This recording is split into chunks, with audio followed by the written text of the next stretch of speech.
So no hate to this commenter at all whatsoever. I'm assuming by using the word your elections that you're from another country. I should have checked your profile. Our election results, and this is something that I think a lot of people on the left struggle with. A lot of people who voted for Kamla struggle with. In the unending accusations that the election was stolen, that Elon stole it with his satellites, whatever. Statistical anomalies. I think our election results in 2024 are incredibly easy to understand, because even though I've never been personally on the receiving end of either one, the United States is still a pretty racist country. The United States is still an extremely misogynistic country.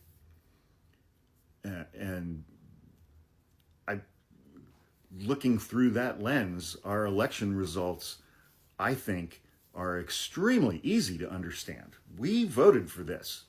Our electorate voted for this, the ones that showed up. Trump got something like 77 million votes. Kamala got around 75.5 million votes. The number of eligible voters who stayed home was somewhere around 90 million people who were eligible to vote who just didn't. And so it's like you take that apathy and add that in there. The apathy in this country. I mean, being a democratically governed constitutional republic, which is a form of democracy, Trump humpers, before you chime in, we're not a democracy, we're a constitutional republic. Every time you say that, every single one of us knows exactly how stupid you are. But being a democratically governed constitutional republic requires the participation of the electorate. It requires the participation of the citizens. And for 90 million people, if their lives are comfortable enough, they just don't participate. They don't view there being any reason for them to do it. Even though you can get your ballot mailed to you, you can sit on your couch while you're having your Hot Pocket watching WWE and fill out your ballot and just put it in the mail. It's incredibly easy to vote. But, voting intelligently is a whole other different issue as well. Who are you voting for and why? You have to learn things. You have to proactively take steps to learn things about what or who is on the ballot when you go vote.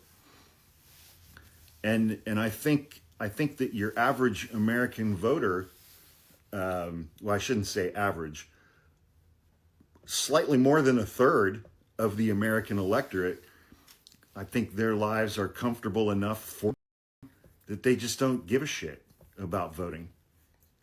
And so they just don't bother, not understanding how that impacts other people around them or other people in our society, other people in our country.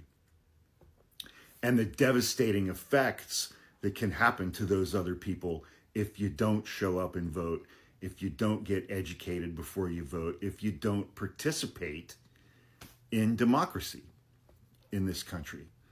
But I think if you look at it just through the lens of racism, misogyny, and apathy, our election results absolutely make 100% perfect sense. Because a majority of our electorate, the ones that show up, are just fucking stupid. They're just dumb and gullible and mean and easily manipulated and selfish. It's just selfishness. But no, I think I was heartbroken. I still am heartbroken with the results of last election, but they make absolute perfect sense to me when I view America through what I think is that accurate lens of racism, misogyny, and apathy.